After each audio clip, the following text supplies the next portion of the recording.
Hello, Magi here, and welcome back to another episode of Top 10s. Look, I'm sure many of you have grown up with video games like I did. I mainly grew up with Nintendo, and I still buy their main consoles. Their games captivated young Magi quite well.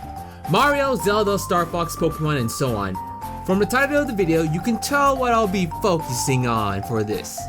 Now, I have not played all of the Pokemon games. Blasphemy, you may say. While I still played the consoles and portables, my focus was more towards PC games as I was growing up. As I felt I didn't need a portable game system since I spent so much time on my computer.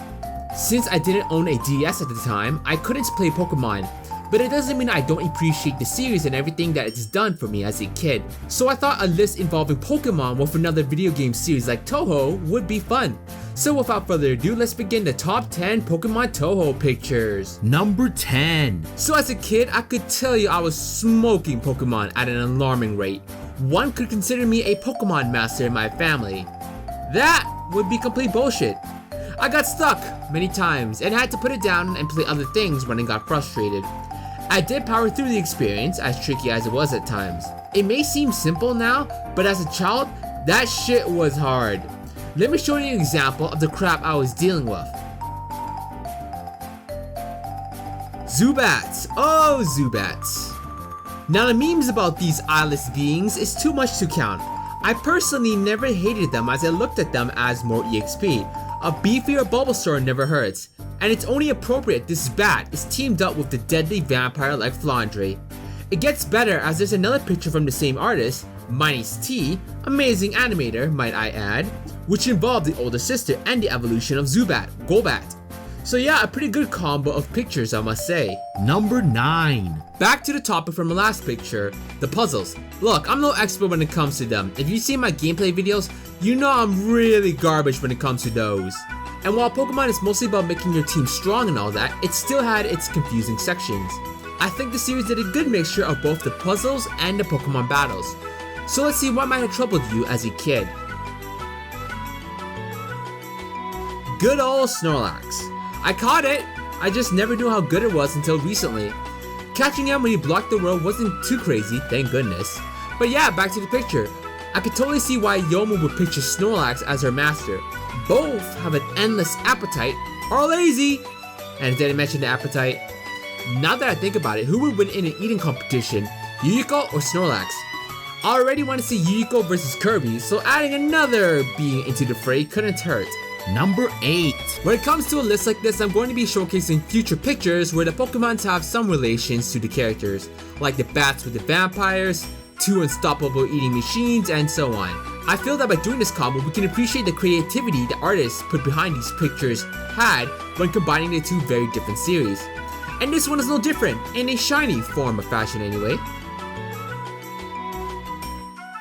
I like this combo.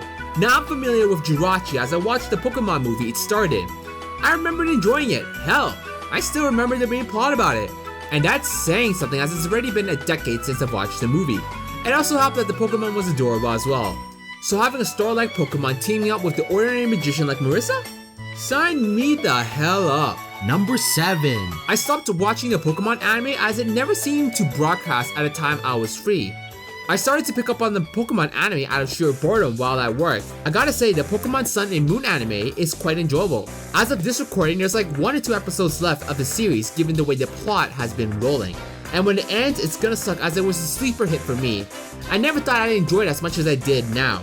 In the end, I'll have this picture to remind me of the good old times. Now Mimikyu was certainly an interesting fellow. Given what I know of it from the anime, the grudge it has with Pikachu is fucking insane. It might even rival Kaguya's and Moku's. When I first saw this picture, I was totally confused as to the association Mimikyu had with Chiruno. Just as I was typing the script, I realized why the artist made this duo. Mimikyu's typing is both ghost and fairy. While the ghost isn't important, the fairy is. That explains a bit more, although I wouldn't complain about an ice Mimikyu either. Number 6. When it comes to the Pokemon game, the one thing that has been tried and true throughout the series are the starters. You get 3, a fire, water, or grass. I went with grass. I legit don't know why I did so, but I just rolled with it. Back as a kid, I never realized how shitty of a typing grass was. It might be better now, I don't know, but it was a struggle back then. I wish I rolled Charmander or Squirtle back in the day, but Bulbasaur was the choice and grass has been my typing, as painful as it can be at times. Although this next picture showcased that I chose wrong, which I'm not surprised. Now I'm aware that Torchic evolved into Blaziken, the fire and fighting type, almost a staple for the fighter starters from what I've been told, which is not bad. But if you told me if I had chosen fire, I would get a baby Moku sprouting out fire from her teeny weeny hand. Yeah, I think the choice is pretty obvious here. I'm switching sides. Fuck you grass type and hello cutie fire. Number 5. Now when making this list, I had some pictures I wanted to use no matter what, as I felt the connections was just too good to pass up. Although I had never gotten this Pokemon before, I'm sure it would have been helpful if I had it. I think anyway. When thinking about this list, I was hoping to find a picture of Ran with 9 tails, in some form or fashion. I was not disappointed. Both Ran and Ninetales are foxes with 9 tails based on old mythology. Did I mention both look fluffy as hell? I can imagine sleeping on those tails would be a heavenly feeling. An experience I'll sadly never have. Can't win them all. Number 4. So this next picture features the Pokemon that made me destined for the grass type, for better or for worse. Bulbasaur. Being Venusaur in its final evolution, and with Ivysaur being in Smash, I feel like this line of Pokemon is doing pretty well. Not as insane as Pikachu, but let's be real. Who the fuck at this point can even rival Pikachu in Pokemon? The mouse Pokemon is bigger than life itself at this point. Anyway, back to Bulbasaur. Let's showcase good old Bulbasaur and its habitat. Sorta. Not really. Still, you're gonna enjoy it. Ah shit! My heart! My heart! I can't take it! From Baby Moku to Chen, the cuteness is killing me. If Ran were to see Chen and Bulbasaur like this, I don't think she could handle that. And I wouldn't blame her. That shit is too nuclear for us mortal men. Number 3. This next picture is gonna be a bit confusing, I won't lie. I had no clue until I researched it even further. After doing so, I gotta say, this is really clever. Although only for the Japanese speakers though. At first glance, we see Yarormyr holding a walnut, the baby evolution of Wobbuffet. At first, it looks like a simple, adorable picture. Well, there's more to it than meets the eye. This picture is from a pool called Sunano. It shows Yarormyr meeting with the walnut. As she does, walnut, like many Pokemon, calls out its name. Now the thing is, in Japanese, walnut is called Sonano. This phrase, when translated, is, quote, "Is that so?" Yes, that's the translation. For those more onto the fanon side, Yarormyr's catchphrase is this, "Sonanoka," which is based on the same phrase meaning, "Is that so?" After learning about this, I'm sure you can understand why Yarormyr would be interested in walnut. If it's saying your catchphrase, it can't be all that bad, right? Number 2. So the last main Pokemon game I played was back in Ruby and Sapphire, and even then, I was only borrowing my friend's copy as well. I didn't progress super far as I had to return it, but it was super fun for the time I had it. After that, I didn't get to play any of the new games as mentioned earlier.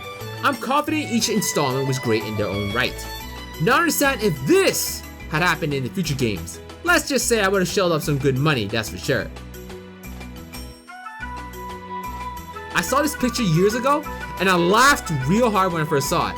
I'm so glad I was able to incorporate this picture into a list now. Yo, Junko's grudge is so real, not even Pokemon is safe from her grasp. Or at least the moon version anyway. Good old Meewol. Number 1. I mentioned I was watching the Pokemon Sun and Moon series and bloody loving it. Ash, or I should say Satoshi in the Japanese version, has an array of Pokemon, each with their own varying personality. I really dug the Pokemons. A fun team I would say. As awesome as they were, there was one who always stood out for me, and let's just say that if I had played the game, I would have been able to choose this Pokemon as my starter.